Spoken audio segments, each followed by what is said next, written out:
Hello, everyone. I'm Rob McClendon. I'm the publisher of the Stillwater News Press. And today we are going to ask the expert. And our expert today is Tyler Williams, a livestock nutritionist for the Stillwater Milling Company. So, Tyler, how are you doing this morning? Good. How about yourself? Doing quite well. So, now, fingers crossed, we're going to get some rain by the time everyone sees this. But we're doing this on Thursday, April the 20th. Things have been so dry out there. Talk to us about delaying cattle and just turning them out when things are in such drouthy conditions. Right. So that's one of the hardest things I think as producers we have to do is when we see that little bit of green grass, we want to quit feeding. We want to go ahead, just throw our cattle out there because the winters have been tough. Feed prices haven't been favorable.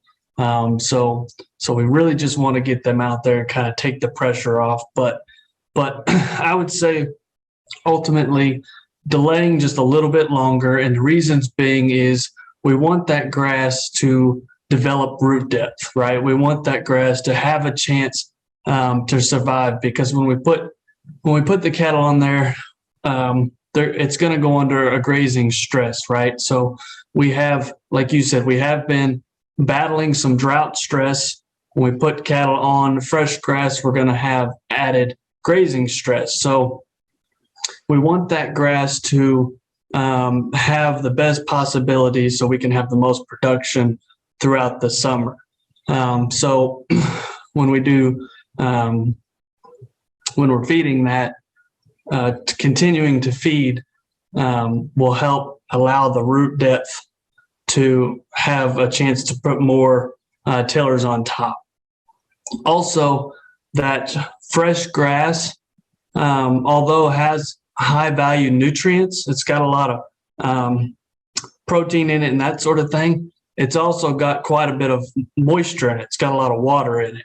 So the cattle's consumption, where we're typically seeing them consume dry hay, maybe 25 pounds for a 1,000-pound animal, will consume maybe upwards of 50 to 60 pounds of fresh forage because of that moisture level to get the nutrients they need out of it.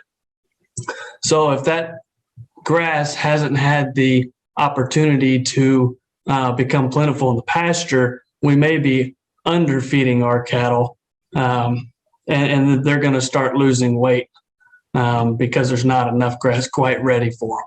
All right.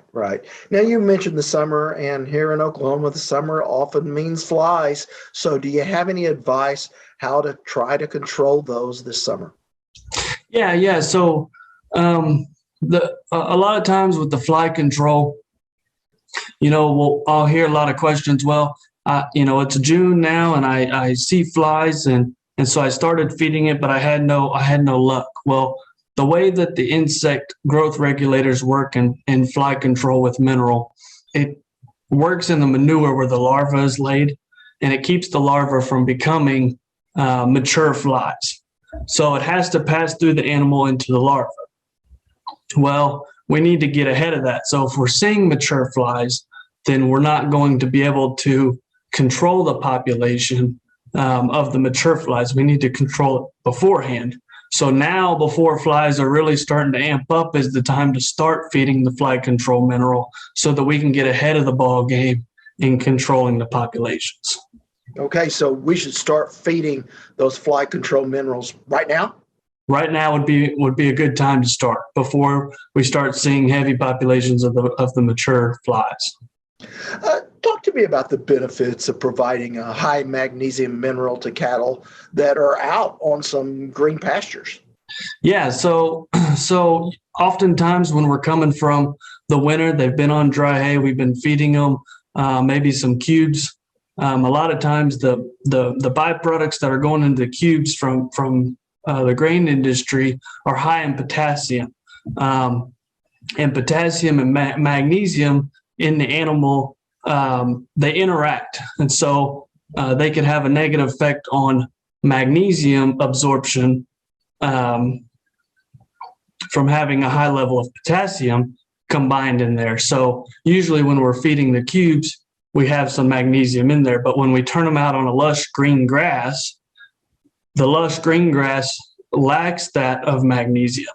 So they have this high level of potassium that we've been feeding going into a lush green grass that may not have as much, or we're typically in a lactating state, which has a higher requirement of nutrients. So when we go to a what it's called hypomagnesia state, the lack of magnesium, they can develop grass tetany, just the lack of magnesium. So providing a high mag mineral on those lush green grasses will help protect in that situation. Well, all right. Well, we certainly appreciate that expertise, Tyler. Tyler Williams is a livestock nutritionist, and Ask the Experts is brought to you by Stillwater Milling Company AgriCenter, located at 502 East 6 in Stillwater, proudly serving customers here in Stillwater and around for more than 130 years. Tyler, we appreciate you being with us. Thank you, Rob. Bye-bye.